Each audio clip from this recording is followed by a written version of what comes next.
What's happening, world? Quan here. Another beautiful day. First off, before I start this video, I want to show you something. This is my beautiful view of my backyard. And if you can sort of see, I can see the Hollywood sign all the way from my backyard, man. Blessings. Let's get into the video. So, man, I comment on a lot of Instagram stuff and TikTok stuff, and I get a lot of messages on Facebook, TikTok, Instagram.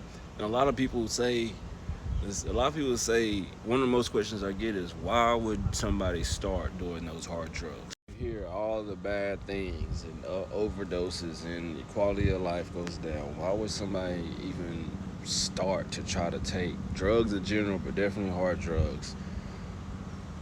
Fentanyl, heroin, meth, cocaine, crack, even down to Percocets. I know they're all bad drugs, but in my experience, I can layer them out. And Xanax and all that. And why would somebody start and abuse them? And so I sat and I thought about it, and I was gonna put it down to 5 categories. I'm gonna change it to only 4. There's subgenres or subcategories in it. But here we go. Why would somebody even start to take drugs and abuse them? Reason number 1, product of their environment. Product of my environment, man. Now, disclaimer. It's statistically proven that, drugs and stuff are, more profound in places of poverty, the hood, the trailer parks, lower income places, of course. But that's not every situation.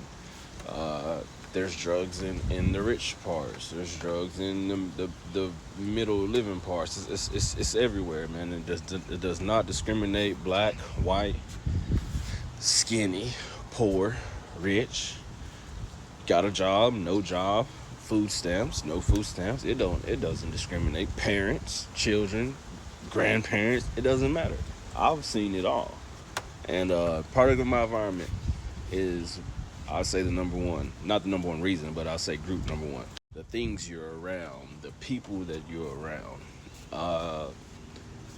And from my experience of what I've seen, drug abuse, a lot of time it starts small and it grows into something that you can't contain. I always call it a tornado. It's like a tornado. It ruins everything in its path. And sometimes it comes out of nowhere. Sometimes you can see it from a mile away. Product of your environment is number 1. The people you're around, the places you're around, the things that you see. A lot of people get desensitized to drugs because look at it like this. There's a person who has never been around drugs. You get all the horror stories. It's bad, it ruined. You get all the horror stories, right? On the flip side of that coin, there's somebody who's been around drugs their whole life. Their daddy might have been a dope boy. Their brother might have been on drugs.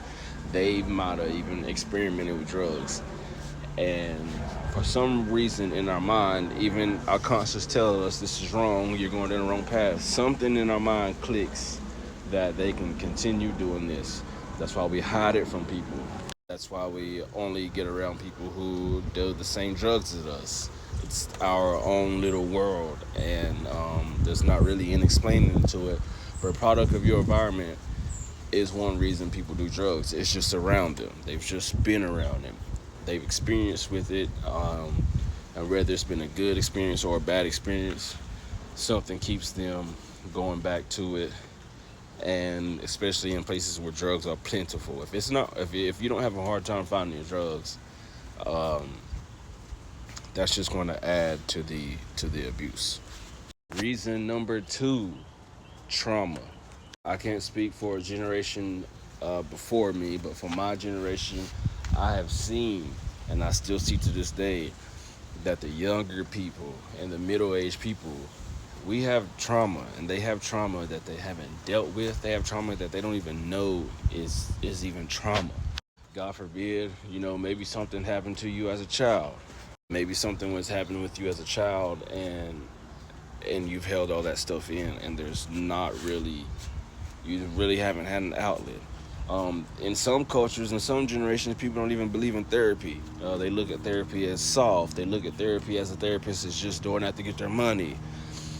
They just look at it as they've never had a way to explain what's going on. And like I said, some people don't even know that they have trauma that they're dealing with. And a lot of things can trigger that trauma.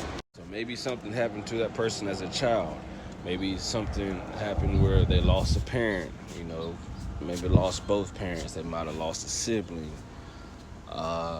There's a lot of things that can trigger that trauma, even as an adult.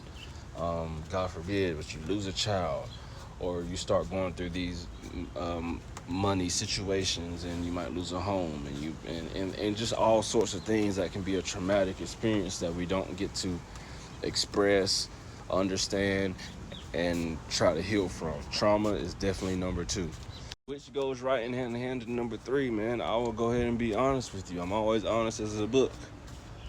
Drugs feel good.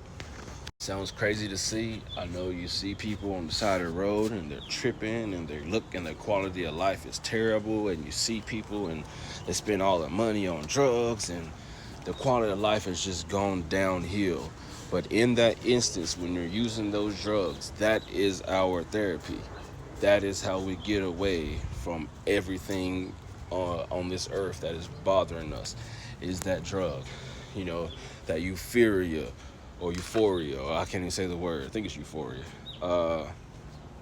That feeling, just numbing all the pain. You go in your room or you go wherever you use your drugs, you get high, and everything on earth doesn't matter in that moment. And no matter if that's a 15-second high, if that's a 5-minute high, it feels like eternity while we're doing it. And we chase that high every day, all day, because there's something more than just us being a junkie that we are trying to get away from. And the drugs numb that pain, it makes it go away. And unfortunately, being high does feel good. Not too many people tried a drug, liked it, and was like, I like that, but I'm not going to do it anymore. Usually, you keep following that path, and it's a sad thing, but it's the truth. And last but not least, I told you I put it in the 4 categories. Experimenting, man. And it doesn't have to be a young person to experiment with drugs. But when it is a young person, I think it even gets more detrimental, because young people, their brains aren't fully developed. They haven't went through all these life lessons, and they really don't know a lot. And most teenagers, most young people think they know it all.